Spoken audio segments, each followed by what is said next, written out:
Hoy, en la útil respuesta, responderemos a la pregunta, ¿está vigente el don de lenguas?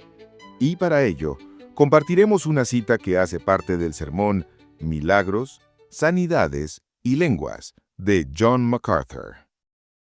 En la primera iglesia, la iglesia de los padres de los primeros siglos, no había ni siquiera una instancia bien demostrada de alguien que ejerciera el don de lenguas. Al parecer, se detuvieron históricamente por sí mismas, como Pablo dijo que lo harían. La voz de la historia de la iglesia está pues también en contra del movimiento moderno y lo etiquetaría como antihistórico.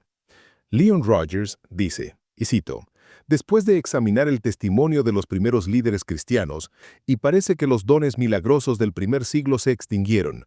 No se pueden encontrar en los primeros 400 años de la iglesia. Fin de la cita.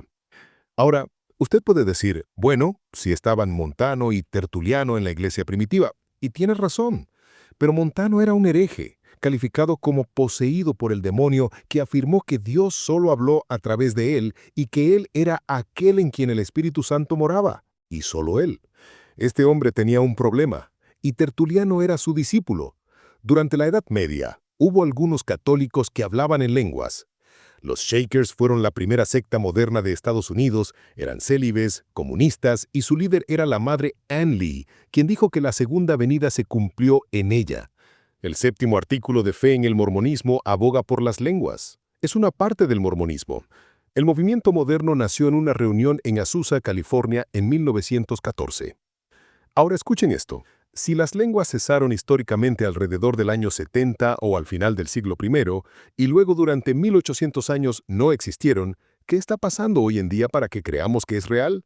Me refiero a que, ¿acaso el Espíritu de Dios ha quitado ese don estratégico de la Iglesia durante 1800 años? No hay nada en la Biblia que diga que será otorgado nuevamente. ¿Dónde estuvo por 1800 años si se trata de una parte integral de la vida de la Iglesia? Si es así, el Espíritu de Dios ha cometido un error grave. No lo creo. Creo que tenemos que colocar lo que está pasando hoy en día a la luz de las Escrituras. Usted se preguntará, bueno, ¿qué está pasando entonces? Hay tantas explicaciones y quiero ser preciso en la evaluación. Algunas personas son muy sinceras, genuinas y están deseosas de esto, y no deseo desalentarlas. En primer lugar, algunos casos son simplemente falsos, una falacia. Nunca olvidaré una vez que estaba predicando y una señora se puso de pie y comenzó a hablar en lenguas en medio de mi mensaje. Yo era un joven en el seminario y realmente me resultaba difícil saber qué hacer, así que solo me limité a decir, yo realmente creo que el Señor hará que hablemos de uno en uno a la vez, ya que la profecía es el don mayor. ¿Por qué no se sienta y lo hace más tarde? Eso es lo mejor que se me ocurrió en ese momento. Realmente no sabía cómo manejar la situación. El punto es que ella terminó y se sentó. Simplemente se sentó. Si era del Espíritu, dudo muy seriamente que hubiera ido y venido tan fácilmente. Samarin, en su libro, dijo, y cito, hablar balbuceos es un juego de niños. Fin de la cita. Y si usted lee lo que Easton escribió sobre cómo hablar en lenguas, y es uno de los principales líderes del movimiento, él dice, y cito, diga, va, una y otra vez, lo más rápido que pueda. Fin de la cita. Pablo dice que cuando era niño, hablaba como niño, pero cuando fue hombre, dejó lo que era de niño. Dios no quiere que hablemos como un bebé. Él dice, oraré con mi espíritu, pero también oraré con mi entendimiento. No le hable a Dios con ese tipo de palabras. A Dios no le interesa oír eso. Creo que algunas personas están tan deseosas de algo experimental que debido a la presión de su grupo de pares simplemente hacen algo porque se está haciendo y son buenos en ello. Inclusive, creo que algo tiene que ser psicológico. Cuando uno se detiene a considerar que es algo que hacen muchos grupos y que históricamente no tiene absolutamente nada que ver con el cristianismo, puede ser catalogado como un fenómeno psicológico. La gente se provoca un estado autoinducido de hipnosis, etc. Mucho de ello es psicológico. Creo que algo de eso es satánico. Y créame cuando le digo que he tenido encuentros personales con demonios vocalizando a través de un individuo. No voy a entrar en detalles, pero es cierto. Isaías 8, en el versículo 19 dice, «Y si os dijeren, preguntad a los encantadores y a los adivinos, que susurran hablando. Responded, ¿no consultará el pueblo a su Dios? ¿Consultará por los vivos a los muertos?» Israel estaba buscando algún tipo de experiencia sobrenatural, y la consiguieron. Obtuvieron unos demonios que susurran y murmuran. En la Septuaginta la palabra griega engastrimuzos se traduce como ventrílocuo. Los demonios pueden serlo. Hay demonios ventrílocos. Esa es la designación de ese texto. Leí que alguien acababa de tener una conversación con el Dr. Pike. Nadie tuvo una conversación con el Dr. Pike. Lo que tuvo fue una conversación con un demonio que se hizo pasar por el Dr. Pike. Y pueden hablar y decir lo que quieran. El hecho de que algo suceda no significa que sea de Dios. Usted debe colocar su experiencia a la luz de las Escrituras.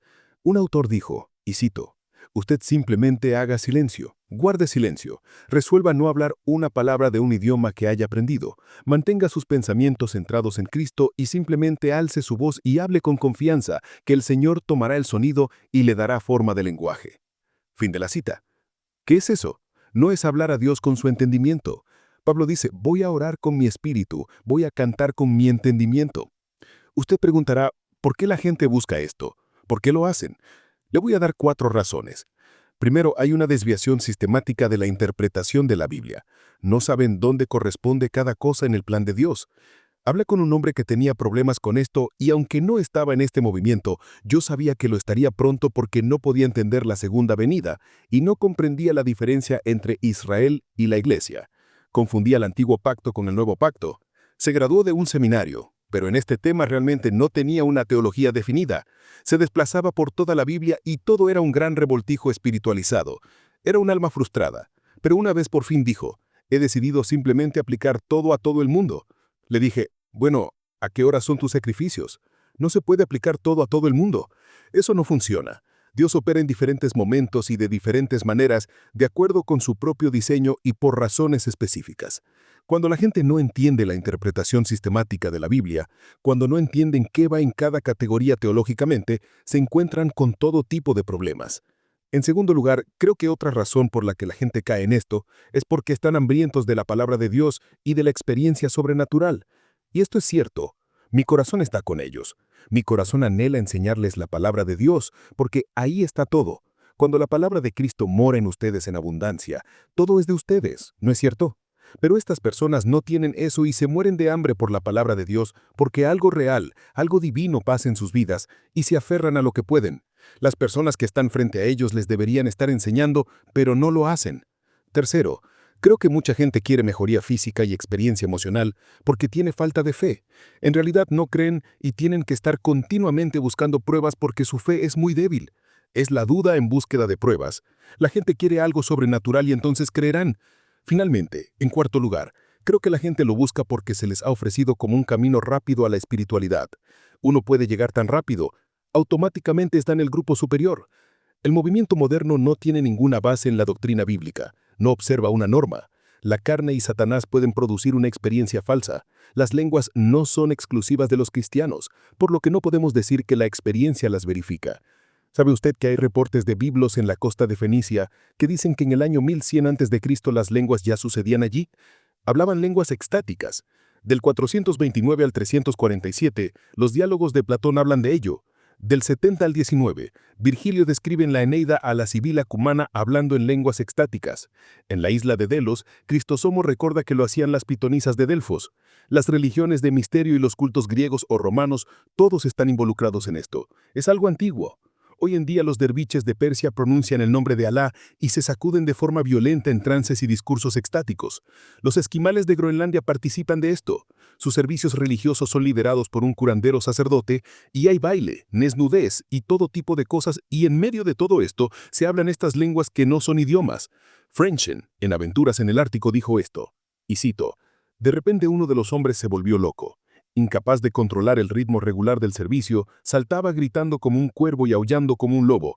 En éxtasis, él y la chica comenzaron a gritar en un idioma que yo no podía entender. Si el hablar en lenguas existe, lo escuché entonces». Fin de la cita. No está necesariamente limitado al cristianismo.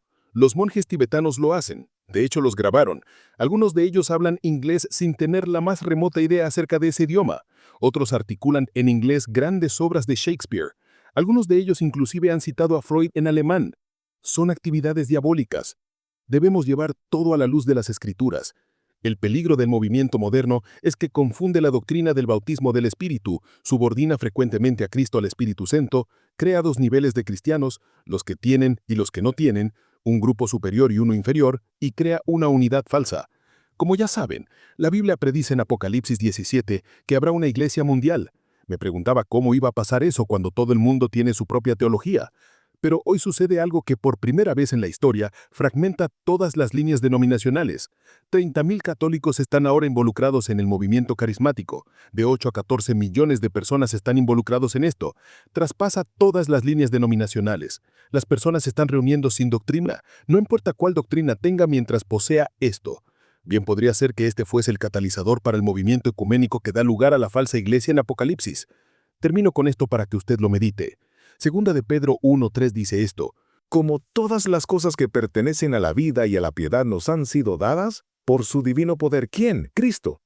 ¿Qué nos ha dado Él? Todas las cosas, no necesitamos más. ¿Cómo las consigo? Mediante el conocimiento de aquel que nos llamó por su gloria y excelencia. A través del conocimiento de Él. Cuando usted es salvo, recibe todo lo que necesita. No tiene que buscar nada más. Busque conocer la palabra de Dios y tratar de conocer mejor a Cristo. No hay ningún producto espiritual distinguido que usted necesite y no tenga. Se debe ceder en obediencia a aquello que ya es suyo en Cristo. Fin de la cita. El movimiento carismático moderno, con su énfasis en el don de lenguas, carece de todo fundamento bíblico e histórico. La evidencia demuestra que el don auténtico cesó con la era apostólica y lo que se practica hoy no es más que una imitación que puede atribuirse a la autosugestión psicológica, la presión emocional o, en su forma más peligrosa, al engaño demoníaco. El creyente debe rechazar firmemente estas experiencias falsas, que crean una clase elitista de cristianos y distorsionan la Escritura. La verdadera espiritualidad no se encuentra en atajos extáticos, sino en un conocimiento profundo y obediente a Cristo a través de su palabra, la cual ya nos ha provisto de todo lo necesario para la vida y la piedad, sin necesidad de buscar ninguna señal o experiencia adicional.